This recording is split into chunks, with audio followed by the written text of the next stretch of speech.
ക്രിസ്തുവിൽ എല്ലാവർക്കും വന്ദനം. ഇന്നത്തെ നമ്മുടെ ചിന്തയ്ക്കായിട്ട് പുറപ്പാട് പുസ്തകം 30-ാം അധ്യായത്തിൻ്റെ അതിൻ്റെ 17 മുതൽ 21 വരെ ഉള്ള വാക്യത്തിൽ നമ്മളിവിടെ കാണുന്നത് താമര ലോഹം കൊണ്ട് ഒരു താളിക ഉണ്ടാക്കണം. താളിക ഉണ്ടാക്കുന്ന രീതിയും അതിൻ്റെ കാലുകളും അതിനകത്ത് വെള്ളം നിറച്ച് ഇടണം. അപ്പം ഇതാണ് ഇന്ന് നമ്മൾ ചിന്തിക്കാൻ പോകുന്നത്.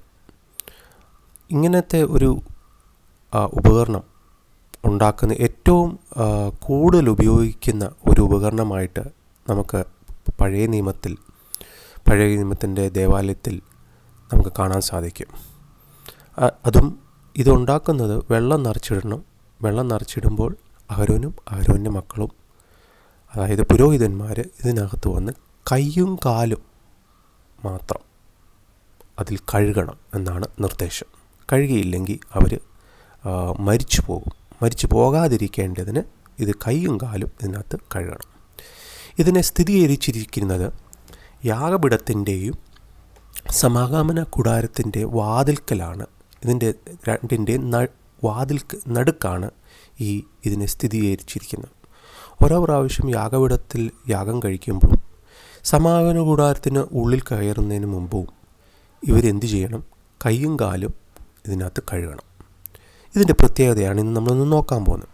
ഇത് എങ്ങനെ ഈ ലോഹം കൊണ്ട്, ഈ താമരം കൊണ്ടുള്ള ലോഹം എന്ന് പറയുന്നത്, അതായത് ചെമ്പും തകരം കൂടെ കൂടുന്നതാണ് താമരം അല്ലെങ്കിൽ വെങ്കലത്തിൻ്റെ ഈ ഒരു ലോഹം കിട്ടുന്നത്.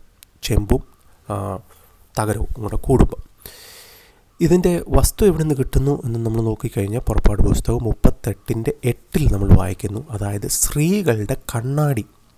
മിസ്രൈമിൽ നിന്ന് അവർ പുറപ്പെട്ടപ്പോൾ ഒരുപാട് കാര്യങ്ങൾ സ്ത്രീകൾക്ക് മിസ്രൈം ജനങ്ങൾ കൊടുത്തു. സ്വർണം, വെള്ളി. അതേപോലെ തന്നെയാണ് ഈ കണ്ണാടി. എല്ലാവർക്കും ഇല്ലാത്തൊരു സംഭവമാണ് കണ്ണാടി. ഈ കണ്ണാടി ഉണ്ടാക്കുന്ന പ്രത്യേക രീതിയിലാണ്. അതായത് ഈ ലോഹം, താമരവും ചെമ്പും കൂടെ കൂട്ടിയുള്ള ചെമ്പും തകരം കൂടെ കൂട്ടിയാണ് ഈ താമരം എന്നുള്ള ലോഹം കിട്ടുന്നത്. അതിനെ ഉണ്ടാക്കുന്നത് നല്ലതായിട്ട് ഉരുക്കി ഒരു മുകളിൽ ഒഴിച്ച് നന്നായിട്ട് പോളിഷ് ചെയ്യുമ്പോഴാണ് ഇതിനെ ഒരു കണ്ണാടിയായിട്ട് ഉപയോഗിക്കാൻ സാധിക്കുന്നത്.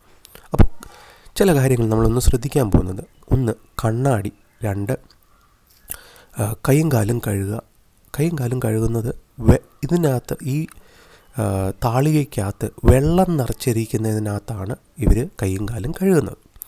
അപ്പം ഇതിനെ നമ്മൾ ശ്രദ്ധിക്കുമ്പോൾ ഇതിനൊരു പ്രത്യേക നമ്മൾ ശ്രദ്ധിക്കേണ്ട കാര്യം, പുതിയ നിയമത്തിൽ ഇത് എന്തിനെ സൂചിപ്പിച്ച് കാണിക്കുന്നു എന്നാണ് നമ്മൾ നോക്കാൻ പോകുന്നത്. യാക്കോബിൻ്റെ ലേഖനത്തിൽ നമ്മൾ കാണുന്നു. യാക്കോബ് 1:23-24 നമ്മൾ കാണുന്നത്, തിരുവചനം ഒരു കണ്ണാടി പോലാണ്. അത് കേൾക്കുന്ന കാര്യം ചെയ്യാതെ വെറുതെ കേട്ടിട്ട് പോകുമ്പോൾ കണ്ണാടിയിൽ നമ്മുടെ മുഖം കാണുകയും അതിനെ ഭേദപ്പെടുത്താതെ മറന്നു പോകുന്ന രീതിയിലാണ് അതിനെ ഈ തിരുവചനത്തിനെക്കുറിച്ച് കാണുന്നത്. അതുപോലെ തന്നെ നമ്മൾ ശ്രദ്ധിക്കേണ്ടത്, ആ യാക്കോബ് ലേഖനത്തിൽ 1-ാം അധ്യായത്തിൽ തിരുവചനത്തിൽ ആഴമായിട്ട്, അതായത് ദൈവവചനത്തിൽ നോക്കുന്ന ആൾ, ലുക്കിംഗ് എന്നാണ് കാണുന്നത്. എന്തിനു വേണ്ടിയാണ് നമ്മൾ കണ്ണാടികൾ നോക്കുന്നത്? തിരുവചനം ഒരു കണ്ണാടി പോലാണ് നമ്മൾ ശ്രദ്ധിക്കുമ്പോൾ കാണുന്നത്. ആ കണ്ണാടി എന്ന് പറയുന്നത് നമ്മുടെ ജീവിതത്തിൻ്റെ രീതികളും, ഒരുപക്ഷെ പ്രവൃത്തിയാകാം, വാക്കാകാം, മനോഭാവമാകാം, ഇതിനെല്ലാം ക്രമപ്പെടുത്തുന്നതാണ് ഒരു കണ്ണാടി. നമ്മൾ മുഖം കണ്ണാടിയിൽ നോക്കുന്നതിന് വേണ്ടിയാണ് മുടി ചീകാനും, അതേപോലെ തന്നെ എന്തെങ്കിലും വൃത്തികേടുണ്ടെങ്കിൽ വലിയ വൃത്തികേട് മാറാൻ വേണ്ടിയാണ് ഈ കണ്ണാടി നമ്മൾ ഉപയോഗിക്കുന്നത്.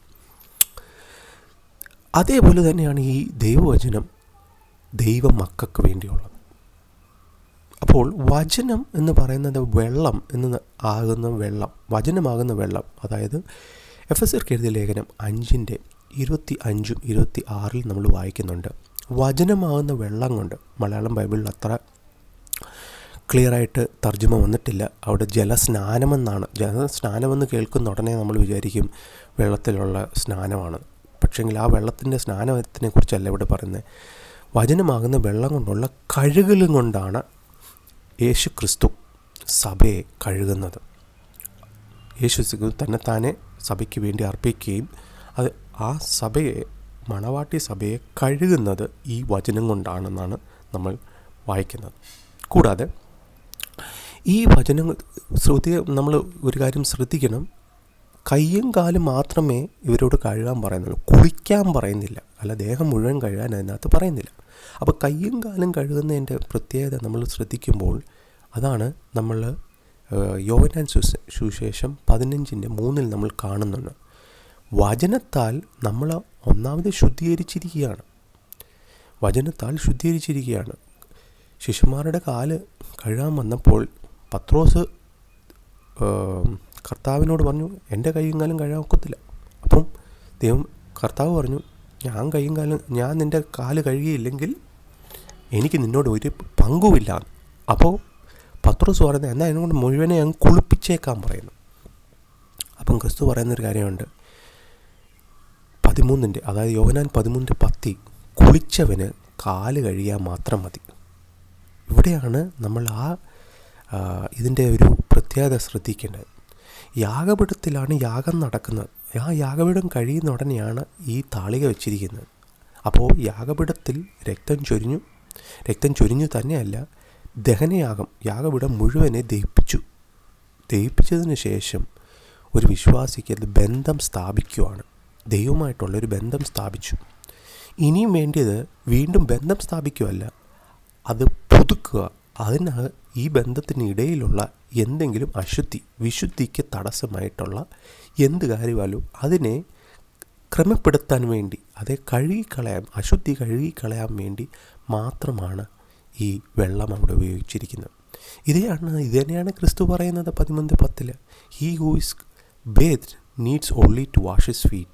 അതായത് കുളിച്ചവന് കൈയും കാല് മാത്രം കഴിയാൻ മതിയെന്ന്. അതായത് വിശ്വാസ ജീവിതത്തിൽ ബന്ധം സ്ഥാപിച്ചു, വിശ്വസിക്കുന്ന നിമിഷം, ദൈവമക്കളായ നിമിഷം, യേശു ക്രിസ്തുവിനെ വിശ്വസിച്ച നിമിഷം, വീണ്ടും ജനിച്ച ആ നിമിഷം ബന്ധം സ്ഥാപിച്ചു. പക്ഷെങ്കിൽ പാപത്തിൻ്റെ ശരീരം ഉള്ളിടത്തോളം കാലം നമ്മുടെ പാദം അശുദ്ധമാകാനായിട്ട് സാധ്യതയുണ്ട്. ആ അശുദ്ധമായ പാദത്തിനെ വെടിപ്പാക്കാൻ വേണ്ടി, വാഷ് ചെയ്യാൻ വേണ്ടി ഉപയോഗിക്കുന്ന വെള്ളം, അതായത് തിരുവചനമാണ് ആ വെള്ളമായിട്ട് ഉപയോഗിക്കുന്നത്. ഈ തിരുവചനം നമുക്കറിയാം, റോമാലേഖനം 10:17 നമ്മൾ വായിക്കുന്നത്, തിരുവചനം കേൾക്കും തോറും വിശ്വാസം വർദ്ധിക്കുന്നതാണ്. അതേപോലെ തന്നെ ഈ തിരുവചനം 2 തിമോത്തി 2:15 നമ്മൾ കാണുന്നത്, മലയാളം ബൈബിൾ ഉപയോഗിച്ചിരിക്കുന്ന പദം പ്രസംഗിക്കാൻ വേണ്ടി മാത്രം ഉപയോഗിക്കുന്നതല്ല തിരുവചനം. ആ പ്രസംഗിക്കുന്നത് ഉള്ള ആ വാക്ക് മൂല്യഭാഷയിലും വന്നിട്ടില്ല, ഇംഗ്ലീഷിൽ ഒരു തർജ്ജിമയിലും വന്നിട്ടില്ല.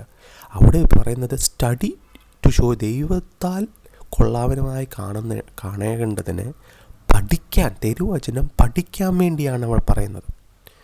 അപ്പോൾ തിരുവചനം ഒരിക്കലും പ്രസംഗിക്കാൻ വേണ്ടി മാത്രമല്ല. എന്നോട് ഞങ്ങളുടെ മുംബൈയിലുള്ള ഒരു ദേവദാസൻ എന്നെ കണ്ടപ്പം പറഞ്ഞു, don't use the pulpit to bombard the congregation എന്ന് പറഞ്ഞു കഴിഞ്ഞാൽ, പ്രസംഗവേദി എന്ന് പറയുന്നത്, തിരുവചനം പ്രസംഗിക്കുന്ന പ്രസംഗവേദി എന്ന് പറയുന്നത് ദൈവവചനത്തിനെ വെടിവെക്കാനുള്ള ഒരു സ്ഥലമല്ലാന്ന്. തിരുവചനം എന്തിനു വേണ്ടിയാണ്? നമ്മൾ ചില സമയത്തെ മൈക്കിൽ കൂടെ ഒക്കെ പ്രസംഗിക്കുന്നത് കേട്ടാൽ നമ്മൾ തോന്നും, ഒന്നി ദൈവത്തെ വഴക്ക് പറയുക, അല്ലെ ദൈവജനത്തിനെ വഴക്ക് പറയുക. ദൈവജനത്തിനെ ബംബാർഡ് ചെയ്യാൻ, അല്ലെ ബോംബ് ഇടാൻ വേണ്ടിയുള്ള സ്ഥലം ഉപയോഗിക്കേണ്ട ഒരു സാധനവും അല്ല ദൈവവചനം. അതേപോലെ തന്നെ ബോംബ് ചെയ്യാനുള്ള സ്ഥലമല്ല പ്രസംഗവേദി എന്ന് പറയുന്നത്. പിന്നെയോ എന്തിനു വേണ്ടിയാണ് ദൈവവചനം? 2 തിമോത്തി 3:16 കാണുന്നു, അത് എല്ലാ തിരുവചനവും ദൈവത്തിൻ്റെ ശ്വാസമാണ്. തന്നെയല്ല, അതിനെ ഉപദേശിക്കാനും ശാസിക്കാനും പഠിപ്പിക്കാനും, അതായത് എല്ലാ നീതിയിലും അഭ്യസിപ്പിക്കാനും വേണ്ടി എന്നുള്ള അർത്ഥമാണ് നമ്മളവിടെ കാണുന്നത്. അപ്പോൾ തിരുവചനത്തിൻ്റെ പ്രത്യേകത ഒരു ദൈവപൈതലിൻ്റെ ജീവിതത്തിൽ ഏറ്റവും അത്യാവശ്യമാണ്. അതിനോട് നമ്മൾ നീതി കാണിക്കണം. എന്തിനു വേണ്ടിയാണ്?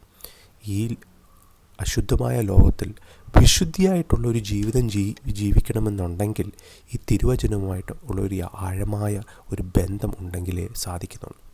അതുതന്നെയാണ് നമ്മൾ സങ്കീർത്തനം 1 പറയുന്നത്, ആ വചനം രാവും പകലും ധ്യാനിക്കുന്നവൻ്റെ ബ്ലെസ്സഡ് ഇസ് ദ മാൻ, അനുഗ്രഹിക്കപ്പെട്ടവൻ. ഭാഗ്യവാൻ എന്നുള്ള വാക്കാണ്, ഭാഗ്യമല്ല, ഇത് ലോട്ടറി ഒന്നുമല്ല, അനുഗ്രഹിക്കപ്പെട്ടവൻ എന്നാണ്.